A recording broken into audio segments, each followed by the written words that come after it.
सूरत के बाद लखनऊ में गणेश पूजन पंडाल में पत्थरबाजी। सूरत की तरह यहां भी पत्थरबाज निकले नाबालिग। इस खास समुदाय के बच्चों को कौन कर रहा है टारगेट? आखिर कौन है इनका आका जो बच्चों से करा रहा है ऐसे काम? नमस्कार, स्वीकार करिए, मैं हूं वैभव दीक्षित और आप देख रहे हैं अपना उत्तर प्रदेश न्यूज। आजकल पूरे देश में धूमधाम से गणेश उत्सव मनाया जा रहा है और देश के अलग अलग कोनों में गणेश पूजन को लेकर हर्षोल्लास भी है।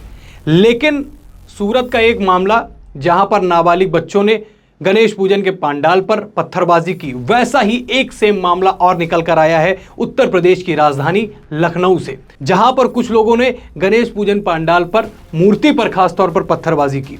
और इसमें भी सूरत जैसी ही एक सेम कॉमन बात निकल कर सामने आई कि इसमें पत्थर फेंकने वाले लोग भी नाबालिग निकले, यानी बच्चे निकले।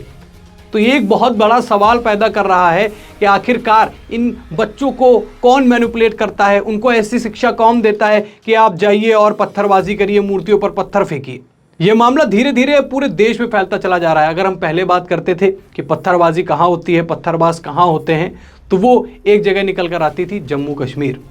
लेकिन जैसे जैसे समय बदल रहा है, धीरे धीरे अब पूरे देश में, देश के हर एक कोने में, हर एक राज्य में ऐसे पत्थरबाजों की संख्या दिन पर दिन बढ़ती चली जा रही है। अभी तक ये स्थिति थी कि युवा फेंकते थे, पत्थर फेंक रहे थे। खासतौर पर एक बात आप ध्यान दीजिएगा कि हिंदुओं के त्योहारों पर खासतौर पर पत्थरबाजी करने का काम किया जाता था। आप किसी कांवड़ यात्रा को देख लीजिए, जहां पर थूकने जैसी चीज़ें भी सामने आती थी, लोग पत्थर बरसा देते थे, कांवड़ियों से लड़ाई मारपीट हो जाती थी और ख़ासतौर पर एक विशेष समुदाय इसको करता हुआ नजर आ रहा है। सूरत में हुए इस कांड के बाद से दूसरा मामला ऐसा सामने निकल के आया कि लखनऊ के अंदर भी नाबालिग बच्चों ने गणेश मूर्ति के ऊपर एक पंडाल में पत्थर फेंकने का काम किया। आपको पूरी जानकारी बताता हूं, लखनऊ का यह मामला है और यहाँ पर पत्थर फेंकने से पहले भी कुछ ऐसी चीज़ें हो रही थी जिसको लोग नोटिस कर रहे थे। लोगों ने बताया कि हम जब पूजा करते थे, जब हम आरती गाते थे, जब हम भजन बजाते थे, तो अलग अलग तरीके की आवाज़ें और अलग अलग तरीके की नारेबाजी जो है बगल से हुआ करती थी, पर हम उसको इग्नोर करते थे। लेकिन जब पत्थरबाजी हुई तो लोगों को ये बात बिल्कुल भी हजम नहीं हुई और लोगों ने हंगामा शुरू कर दिया। अब हंगामा शुरू करने का कारण भी है क्योंकि लगातार ऐसी सारी चीज़ें हो रही हैं कि हिंदुओं के त्योहारों पर क्यों ऐसी सारी चीज़ें देखने को मिलती हैं, सुनाई देती हैं। आपको याद होगा सूरत में जब ये कांड हुआ तो वहाँ पर बच्चों को भड़काने के पीछे भी एक बहुत लंबी टीम थी, जिनको पुलिस ने गिरफ्तार भी किया है और बच्चों से पत्थर फिकवाए उन लोगों ने। क्या ऐसी ही स्थिति लखनऊ के अंदर भी है? क्या इन जिन नाबालिग बच्चों के ऊपर, जिनके ऊपर ये आरोप लगा कि इन्होंने पत्थर फेंके, क्या इनके पीछे भी कोई टीम है? और इस टीम के पीछे आखिरकार कौन है जो इन बच्चों को भड़काता है, इन लोगों को भड़काता है पत्थरबाजी के लिए?